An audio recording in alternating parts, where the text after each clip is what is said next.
Mr. Prime Minister, let me just again thank you for inviting me and my delegation to Sri Lanka and extending your hospitality to us. I want to thank you. As you quite rightly said, I'm not a stranger to Sri Lanka. I came first time when I was just out of university, and when you were starting your political career, I was starting my cricketing career.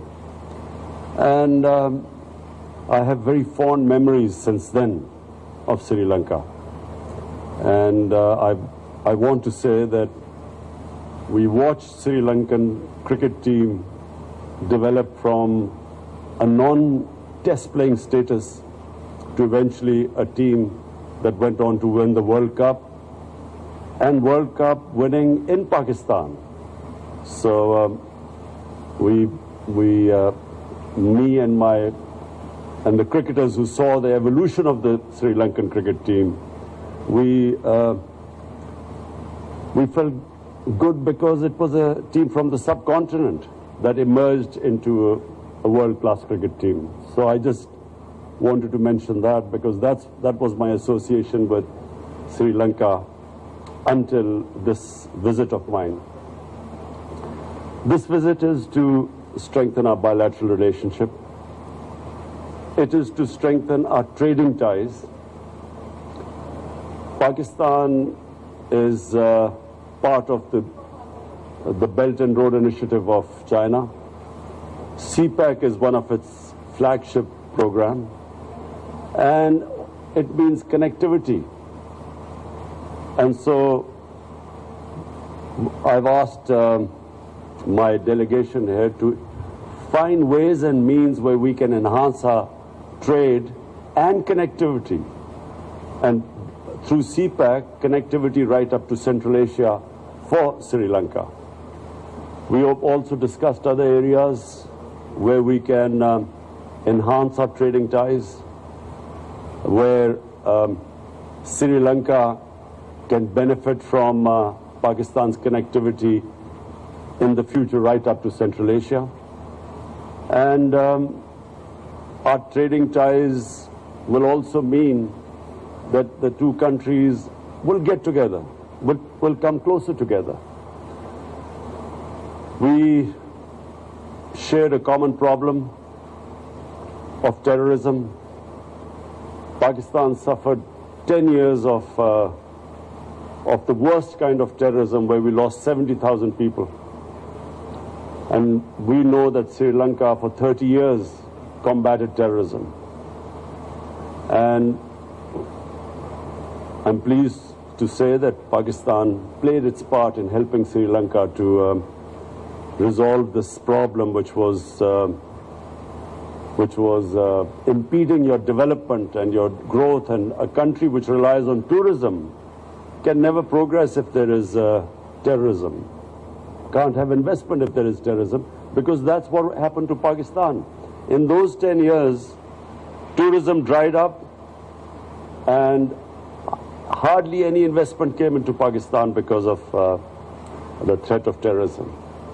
So we share that common problem, and now we have faced another problem, which is the coronavirus.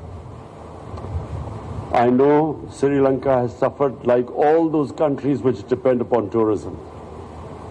And we discussed how the developed countries can help the developing world at this time. That the developed world right now should not be insular. They must realize that this is a problem that has afflicted everyone, but specifically it has hit the poor countries more, and the poor in all the countries much more. The poor have suffered everywhere, but the poor countries have suffered the most. So we have discussed how we can jointly work on the poor countries from getting debt relief. In Pakistan,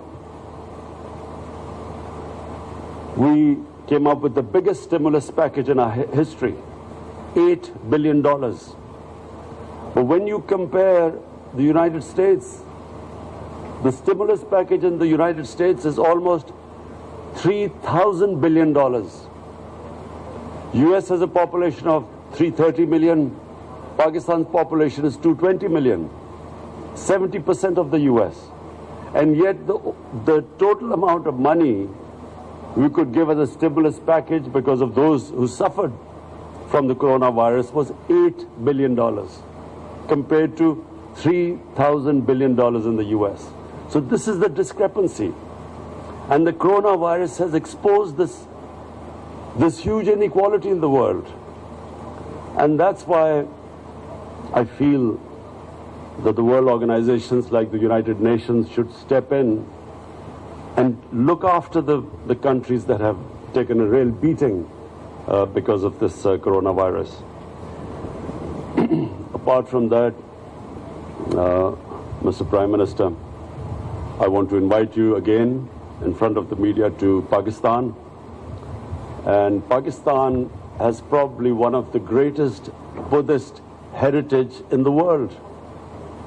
We recently discovered a sleeping Buddha, which is probably the biggest in the world. It's a 40 feet sleeping Buddha, because the north of Pakistan was the center of the Gandhara civilization, the ancient Buddhist civilization. So we are also going to invite people from Sri Lanka to come over, and we are planning a Buddhist trail where all the great shrines and places for those from the Buddhist community, the religion, can come over to our country.